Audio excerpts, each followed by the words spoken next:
Bonjour à tous, bienvenue sur Paris Turf TV pour l'émission consacrée au Quintet Plus, reçu 5 sur 5. Avec moi François Moreau, bonjour François. Bonjour Francis, bonjour à tous. Nous allons aujourd'hui étudier le Quintet de lundi à Châteaubriand, un prix Synergie qui a réuni 16 concurrents de 4 ans et plus sur la distance de 1950 mètres. Est-ce que le Quintet est facile, François? Non, il n'est pas facile, on a quelques bases, on en parlera un petit peu tout à l'heure, mais l'hippodrome de Châteaubriand est un hippodrome, généralement en province, c'est un hippodrome particulier. On fait Châteaubriand ou on ne fait pas Châteaubriand. D'accord, justement, on va demander l'avis d'un spécialiste, c'est Fabrice Véron qui connaît très bien la piste de l'Ouest. Le parcours, c'est un parcours qui est assez roulant, qui a tendance à profiter aux chevaux qui vont de l'avant, qui sont aux avant-postes. Il faut des chevaux qui soient capables d'avoir un peu de rythme en partant et qui soient capables de produire une longue accélération parce qu'on a tendance à enrouler à partir de la mi-tournant. François, nous allons maintenant lancer votre sélection en 8 chevaux. Alors, j'ai placé en tête de ma sélection le numéro 2, Uraeus Montergue. Ensuite, le 10, Ayant Droit. Le 7, Baltic Spirit. Le 8, Capé Bosco. Le 11, Dostumont. Le 4, La Messalina. L'As, Planet Elder. Et le 13, Black Jewel. Alors en tête, le numéro 2, Uraeus Montergue, un cheval qui a couru 2 fois à Châteaubriand, qui a gagné les 2 fois.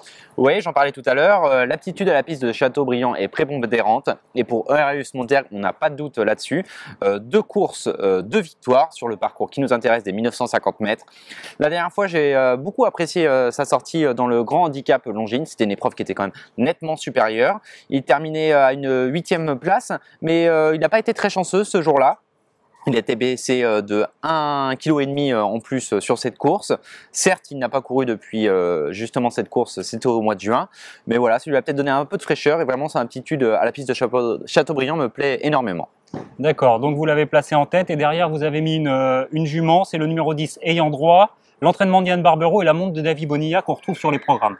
Oui, tout à fait. David Bonilla peut lui permettre dans cette épreuve de remporter son premier Quintet Plus depuis son retour en France. La dernière fois, j'ai vu un truc à Deauville. Elle terminait 8e, mais j'ai trouvé ça bien. Elle terminait côté corde dans un bon effort final. Et voilà, je pense que c'était dans une seconde épreuve, certes, mais si elle répète cette valeur, elle peut faire un truc dans cette course. D'accord. Bon écoutez, on va la suivre. Après, il y a le numéro 7, Baltic Spirit, qui vient d'être battu de peu justement dans un Quintet Plus, mais c'était sur la PSF. Oui, c'était sur la PSF, mais il a également des aptitudes pour les pistes souples. Voilà, sur cette 2e place dans un handicap qui était d'un autre niveau. On est obligé de lui faire confiance et puis en plus il a déjà bien couru à Châteaubriand. D'accord, écoutez, François, on va tout de suite demander l'avis de son pilote, c'est Fabrice Véron. Baltic Spirit, c'est un cheval qui semble avoir une bonne chance dans ce style de course. Il vient d'être second la dernière fois, il vient de bien courir. Moi, la seule fois que je l'ai monté, je n'avais pas été très heureux. Il a fait l'idiot un peu avant de sortir des boîtes, du coup, je n'ai pas pu aller devant comme il aime bien à le faire. Donc, j'espère que demain, il sortira bien et qu'il profitera de l'avantage de pouvoir aller devant et de pouvoir s'enrouler de loin. On va continuer avec votre sélection et le numéro 11, Dostumont, qui va disputer son premier quintet après avoir gagné à réclamer à Chantilly. Oui, il a gagné un bon réclamé car il battait ce jour-là Varadero. Varadero qui est bien connu les quintéistes.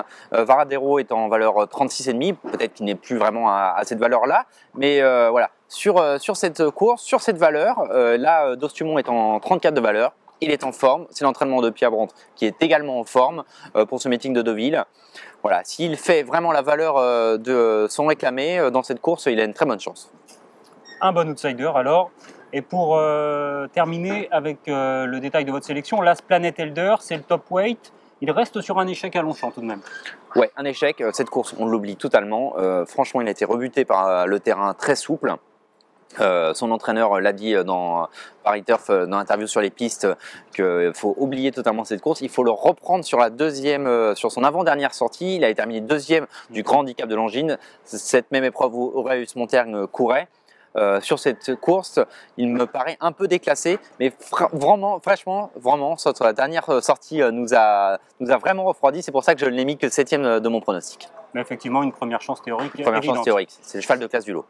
Bon François, on va rappeler votre sélection et donner votre conseil de jeu à tous ceux qui nous suivent. Merci beaucoup. Merci Francis. Et puis on se retrouve pour le Quintet de mardi à Deauville. Bon jeu. Merci à tous. Au revoir.